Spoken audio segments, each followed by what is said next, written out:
deuxième meilleur croissant au beurre de Moselle est à Putelange-au-Lac. Jean-Christophe Zil y a ouvert sa boulangerie L'Art du Pain. Passionné par son métier, ce boulanger de 23 ans participe à des concours. Les vaches de race Aubrac gagnent du terrain en Moselle. Elles étaient les invitées d'honneur du salon Agrimax à Metz. Dans notre département, de plus en plus d'éleveurs les ont choisis pour leur viande.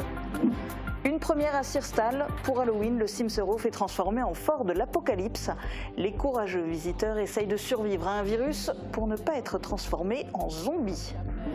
Nouvelle version à Beach pour les couloirs de l'effroi. La citadelle est hantée par les fantômes de son passé. 13 salles ont été aménagées dans ce musée de l'horreur avec des références à des scènes de guerre et à grand renfort de nouvelles technologies. Tunnel de l'épouvante à Hazembourg, plus de 400 personnes étaient inscrites cette année pour la soirée d'Halloween sur le thème de Tim Burton. C'était la 5e édition organisée par les bénévoles du foyer de Hazembourg. Quand la musique rencontre la peinture, 2 artistes peintres qui exposent en ce moment à la galerie Beach & Art ont convié 2 autres artistes du Beacherland pour proposer au public un voyage musical autour de leurs œuvres. Bienvenue sur Mosaïque Cristal.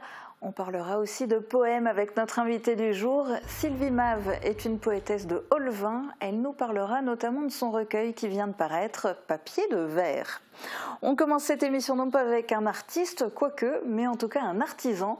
Il a ouvert sa boulangerie à seulement 23 ans, L'Art du Pain. Jean-Christophe Zil est installé à Putelange-au-Lac. Passionné par son métier, il a notamment concouru pour le meilleur croissant au beurre de Moselle, où il a terminé 2e et il s'est retrouvé qualifié pour le concours régional. Thibaut Desmerlet est parti à sa rencontre.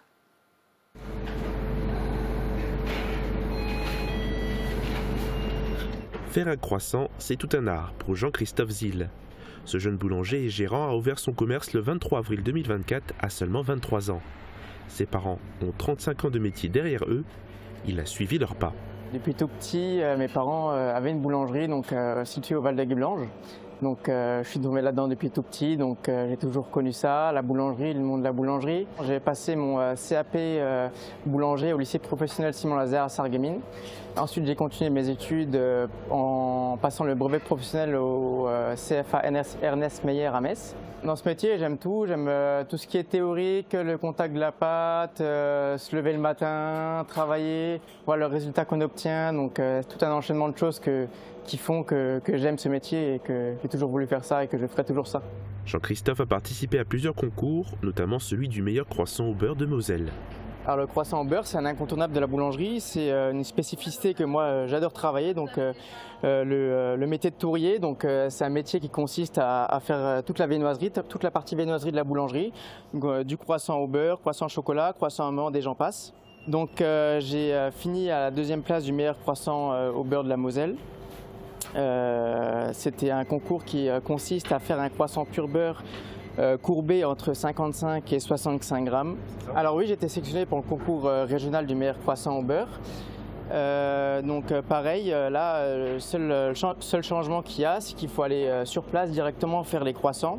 Donc ça peut être dans n'importe quel CFA dans le Grand Est. Je serai appelé pour aller 2 jours fabriquer des croissants, qui sera noté, et à l'issue de ce concours, si je gagne, je passe en sélection nationale. C'est un certain poids parce qu'on représente la Moselle au concours du meilleur croissant, donc ça ramène beaucoup de clients, ça ramène beaucoup d'enthousiasme, beaucoup de gratitude, donc oui, c'est très encourageant pour la suite.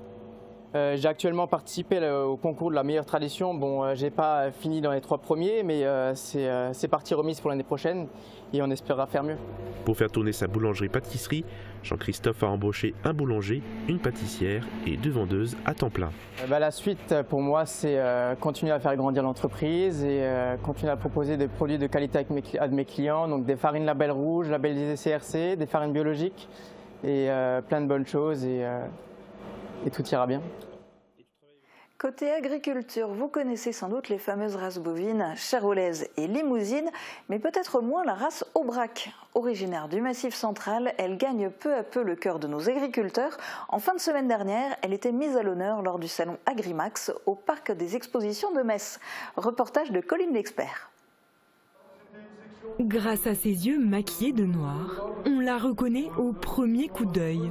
Mais ce n'est pas la seule particularité de la race Aubrac. reconnaît l'Aubrac grâce à ses extrémités noires, donc cornes, queue, sabots et museau. Après au niveau des couleurs de la robe, elles sont du gris vers un jaune clair. Du coup elle a les cornes en lyre avec du coup les extrémités noires et le plus blanc vers l'intérieur. Nous on trouve que ça fait quand même beaucoup le charme de la race. De taille moyenne, les aubracs sont élevés pour leur viande et séduisent de plus en plus les exploitants mosellans. On a des facilités de vélage, une vache qui est très maternelle, qui n'a pas besoin d'aide, du coup qu'on soit tout le temps là derrière elle au moment du vélage. Ça nous permet de passer plus de temps avec notre famille et moins avec nos bêtes. Pourtant on les aime donc on passe quand même beaucoup de temps avec. On a découvert cette race et depuis ça s'est transmis de génération en génération. De leur côté, pour Adrien Sommer et sa famille, éleveuse de 600 brebis à Morsbach, l'aubrac est un pari plus récent mais tout de même gagnant. En 2015 on a racheté une ferme où il y avait donc l'élevage aubrac et puis voilà, on a 50 mères aubrac. Dans les débuts c'était quand même assez compliqué parce que bon, passer du mouton au bovin c'est quand même pas la même bête. Mais franchement c'est une race qui est quand même bien rustique. Par rapport à une charolaise ou une limousine, elle a besoin de moins de compléments. Donc à la production, le coût de production il est un peu plus faible. Bon, les bêtes niveau carrure elles pèsent moins qu'une charolaise. Mais financièrement, oui, ça passe bien. Mise à l'honneur cette année à Agrimax, la race broute du terrain partout en France. C'est une race qui est issue du plateau de l'Aubrac, donc c'est Aveyron, Cantal, Lozère, c'est au sud du Massif central. On se développe dans le berceau, mais là c'est assez stable. On a quand même 60% de nos effectifs dans le berceau. On est actuellement en plein développement et notamment dans le Grand Est. Sur les 16 éleveurs d'Aubrac présents au salon cette année, 9 d'entre eux sont implantés dans le Grand Est et 3 au Luxembourg. On est en pleine période d'Halloween, direction Sirstal, où les passionnés de frissons ont pu se rendre à l'ouvrage du Simserhof. Le fort de l'Apocalypse a ouvert pour la première fois ses portes. Découvrez les images dans ce reportage d'Emilia Zell et Marie-Morgane Pires. En sécurité pendant toute la durée de votre confinement, afin de nous assurer de votre bon état de santé et d'éviter la propagation du virus Serhof. Un virus se propage dans le pays de Beach et transforme ses habitants en zombies. Seule solution, se rendre dans l'ouvrage du Simserhof pour être en sécurité. Mais est-ce réellement un lieu sûr ? Je me laisse la surprise, je m'attends juste peut-être éventuellement à avoir peur. Moi je suis un habitué de la citadelle de Beach, donc voilà, quelque chose un petit peu dans le même thème, avec les mêmes sensations à minima, voire même plus fortes. Donc ça serait l'idéal. À l'intérieur de l'ouvrage fortifié de la petite commune de Sirstal, l'ambiance est pesante. Les courageux sont encadrés par des militaires. L'angoisse se fait ressentir, surtout lorsque les habitants découvrent que le virus a atteint la zone dans laquelle ils sont confinés. Des scènes apocalyptiques s'enchaînent jusqu'à les faire fuir.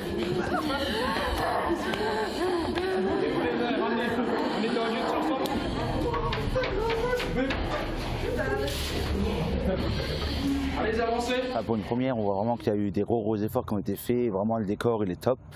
Pour être totalement en immersion, il aurait fallu que ce soit un tout petit peu plus long, mais c'est vraiment bien. Dans un premier temps, on a été un peu conditionnés. Puis après, on est rentré dans le scénario, ça a été une immersion. Et du coup, bon, je vous cache pas que j'ai beaucoup couru. J'ai eu quelques frayeurs.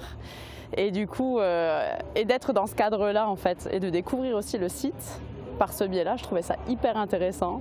Et j'ai le sourire, je suis vivante. Et je crois que je ne suis pas infectée.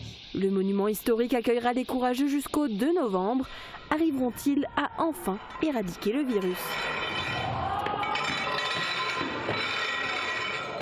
Et puis une nouvelle version pour les couloirs de l'effroi. La citadelle de Beach continue d'effrayer les visiteurs qui osent s'aventurer dans ces souterrains, aperçus en immersion dans ce reportage d'Emilia Zell et Marie-Morgane Pires. La citadelle de Beach hantée par les fantômes de son passé. De nombreux courageux ont tout de même décidé d'entrer dans les souterrains pour découvrir les démons qui s'y cachent. Dans ces couloirs, qu'est-ce que j'espère trouver ? Une histoire folle, de quoi avoir peur, et puis des moments de rigolade et de peur, quoi. Ce que je cherche avant tout, c'est juste un bon moment, parce que je suis venu avec mes amis et puis m'amuser, voilà. Un parcours de 13 salles dans ce musée de l'horreur, où il faut entrer discrètement pour ne pas éveiller les créatures maléfiques. Chaque pièce fait écho au passé, en traversant les époques et les légendes de la cité fortifiée. Entre les références à des scènes de guerre, aux nouvelles technologies terrifiantes, en passant par des laboratoires douteux, les couloirs de la citadelle étaient surtout animés par les cris de sursaut de ses visiteurs. Le bilan, c'est vraiment sympa, il y a un gros travail qui est fait sur les décors, les acteurs ils sont hyper engagés dans leur rôle et tout, donc c'était vraiment cool.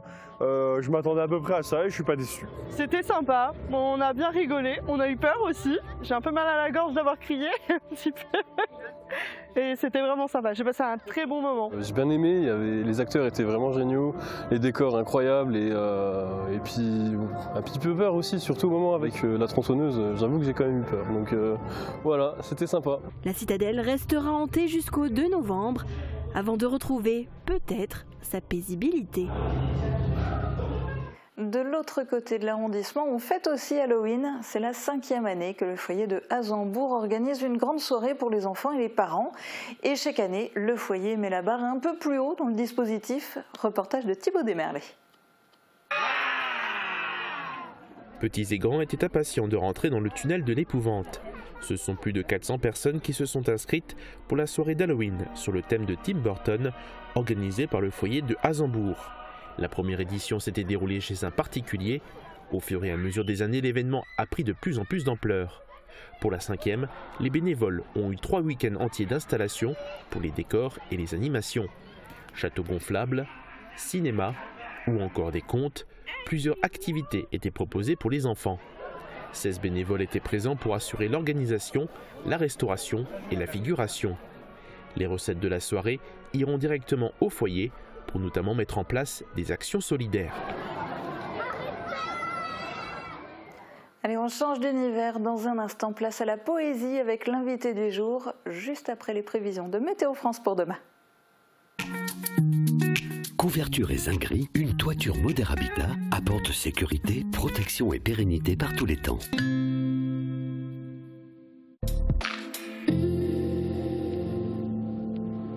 Bonjour tout le monde, demain les nuages seront nombreux une grande partie de la journée. Il faut attendre le milieu d'après-midi pour que de belles éclaircies se forment. Pour autant, aucune précipitation n'est à prévoir.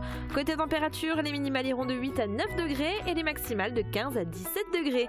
Demain nous fêtons les bienvenus et il fera jour de 7h20 à 17h17. Passez tous encore une bonne journée et à demain.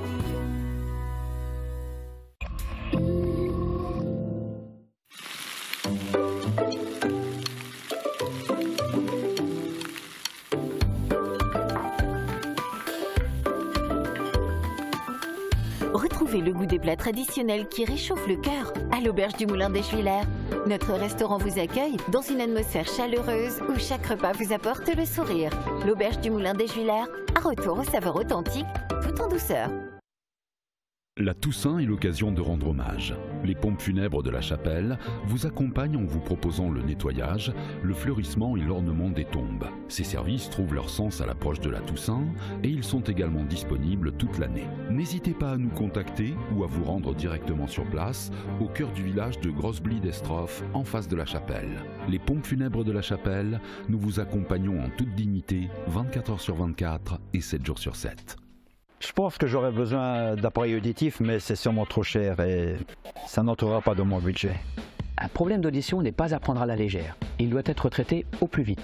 Grâce au dispositif 100% santé, vos aides auditives sont prises en charge par la sécurité sociale et votre mutuelle. Vous n'aurez donc pas à vous soucier du prix des appareils.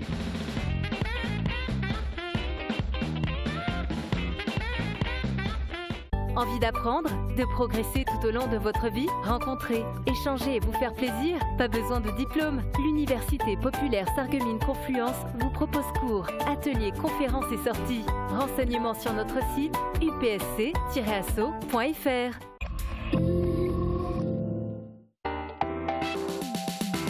Ce vendredi sur Mosaïque Cristal, retrouvez la troupe du Théâtre du Jeudi avec la pièce Scoupable. Dans le village de Saint-Jacques-sur-Roche, il se passe des choses étranges. Les villageois sont inquiets, une enquête est en cours et les journalistes de CTN occupent le terrain. Lucille a disparu. Oh, bah c'est bizarre ça, c'est pourtant pas son genre. Oh, c'est bien embêtant. Là, on peut dormir tranquille maintenant. Là, le petit gros s'excite de plus en plus. Je parie que c'est toi. Les habitants ont recours au clocher du village pour organiser leur quotidien. Voilà ce que nous redoutions. Un village sous tension. Mais c'est quand même bizarre que Roger ne soit pas là. Depuis 15 ans que j'habite ici, pas une seule fois il n'est arrivé en retard. C'est bizarre, moi je vous le dis. Entre interviews farfelues et ragots de quartier, vous ne manquerez pas d'être surpris. Un programme à ne pas manquer ce vendredi dès midi sur Mosaïque Cristal. Tout va fermer. Notre invité du jour n'en est pas à son coup d'essai. Elle a décroché en 2021 le Grand Prix des poètes lorrains décerné par la Société des poètes et artistes de France. Sylvie Mave, depuis quand écrivez-vous des poèmes ? J'ai commencé par des pastiches de textes de chansons que je déposais dans les casiers de mes collègues pour leur remonter un peu le moral parfois. Et puis je me suis prise, donc ça a été il y a presque 10 ans, une dizaine d'années. Et puis comme les textes plaisaient à ses collègues, je me suis prise au jeu. Et un jour, j'étais assise dans le salon, en face du salon de ma fille, et puis le déclic est venu. Et tout ça a commencé comme ça. Et vous vous êtes mise à écrire des poèmes. Alors vous aviez déjà reçu un prix, ce que je disais. Et là, vous venez de publier un recueil de 21 poèmes qui s'intitule « Papier de verre ». Pourquoi ce titre ? D'abord, j'aime jouer avec les mots. Du papier de verre, il y en a beaucoup à la maison. Donc du vrai papier de verre. Et le titre, les poèmes ont tous été écrits sur des feuilles volantes, donc des feuilles de brouillon que j'avais récupérées et dont j'utilisais le verso. Donc il y avait des feuilles avec des poèmes qui traînaient un peu partout sur le bureau. Donc des papiers, et sur ces papiers, j'ai écrit mes poèmes, donc des vers, voilà. Eh oui, des poèmes qui sont en vers. Alors votre recueil est publié par Véronne Éditions. Je crois que ce n'est jamais facile de trouver un éditeur. Est-ce que c'est encore plus dur quand ce qu'on écrit, c'est de la poésie ? Je crois. J'ai tenté ma chance pendant une grosse année. Donc j'ai écrit à des maisons d'édition variées et diverses, des grandes maisons, des petites maisons, pas forcément des éditeurs de poésie, et je n'ai essuyé que des refus. Et c'est au moment où j'allais abandonner en me disant, bon, après tout, tu écris pour toi, tu n'écris pas pour être lu par des millions de lecteurs, qu'est venue une réponse positive. À Noël, ça fera 1 an. Voilà. Donc c'est une petite maison d'édition à qui visiblement les textes ont plu et qui m'ont proposé de m'éditer. Alors ces textes, quelles sont vos sources d'inspiration ? Parce que vous nous avez parlé d'un déclic dans le salon chez votre fille. Ça c'est le déclic. Oui. Mais après, l'inspiration, elle vient d'où ? Le déclic a été provoqué donc à la vue de ce piano. J'ai l'impression qu'il était triste. Il était à la maison, ma fille était à Berlin, donc elle n'avait pas pu ou eu le temps de le récupérer. Donc personne n'en jouait, personne n'est musicien, donc ni mon conjoint ni moi-même. Il était là, il prenait la poussière, et je me suis dit, c'est quand même dommage qu'il ne serve à rien. Et j'avais l'impression vraiment qu'il était triste. Et cette tristesse a évoqué en moi des mots, alors des mots reliés à la musique, la pause, le soupir, le demi-soupir, et tout est parti de là. Donc, et souvent l'inspiration vient de là. Ce sont des choses que je vois, que je vis, des événements, des circonstances particulières qui appellent un ou plusieurs mots. Alors ces mots s'accrochent ou alors s'éloignent, ils s'entendent bien, et donc des associations se font, et puis peu à peu, ces mots construisent une phrase, un vers, et quand j'ai un vers, j'essaie de trouver une rime, voilà, et de fil en aiguille, donc le poème se construit. La construction du poème. Est-ce que, parce que là vous avez cité plein de choses très différentes, est-ce qu'on peut parler de tout dans un poème, et est-ce qu'on peut tout dire dans un poème ? On peut tout écrire en tout cas. le poème permet d'exprimer des choses avec des mots auxquels on a eu le temps de réfléchir, des mots qui ont eu le temps de mûrir, alors que la parole ne donne très souvent pas ce temps de réflexion. Voilà. Et donc du coup, je pense que oui, on peut quasiment tout dire dans un poème. En tout cas, excusez-moi, l'écrit facilite cette expression, à mon sens. C'est parfois plus facile de dire les choses à l'écrit que de les prononcer à haute voix. Vous, personnellement, quels sont vos thèmes de prédilection? Quelles sont les choses sur lesquelles vous aimez écrire? Je n'ai pas de thème de prédilection.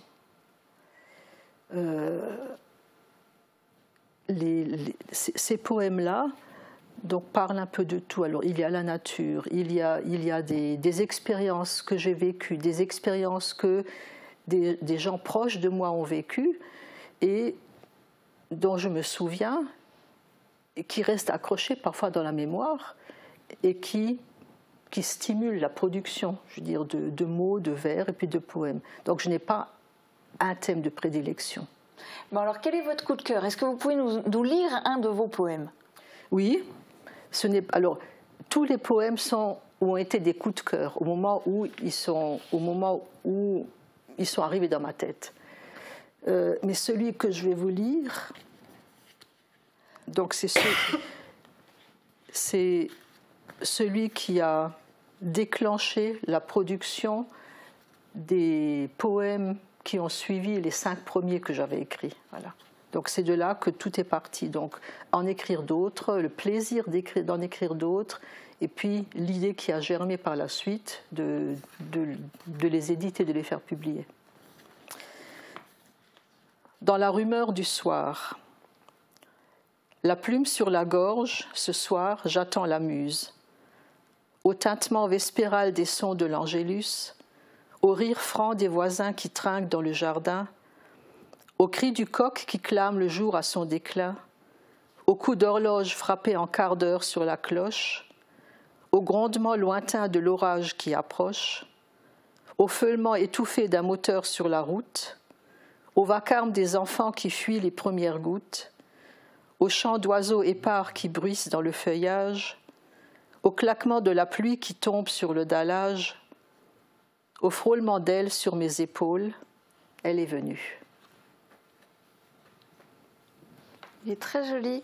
Moi, alors je les ai tous lus, hein, vos poèmes, et moi j'ai un autre coup de cœur. Alors vous l'avez intitulé Rue Longue. Oui. Je ne vais pas pouvoir le lire en entier pour les téléspectateurs. Il est un petit peu plus long, mais en voici un extrait. En bas de la rue, comme un manoir, ombragé de grands marronniers, pour les cols blancs, pas les gueules noires, le casino des employés. Langestrauss, chaussée du mineur, en noir et en bleu, le soleil est sale sur ton parcours houilleux. À l'autre bout, en haut de la rue, ceux du fond se rendaient au puits, juste un Glukauf ou un salut, ils se croisaient le jour, la nuit. Vous habitez à Olvin, vous avez grandi en Moselle-Est. L'univers de la mine, il vous a marqué? Ah oui.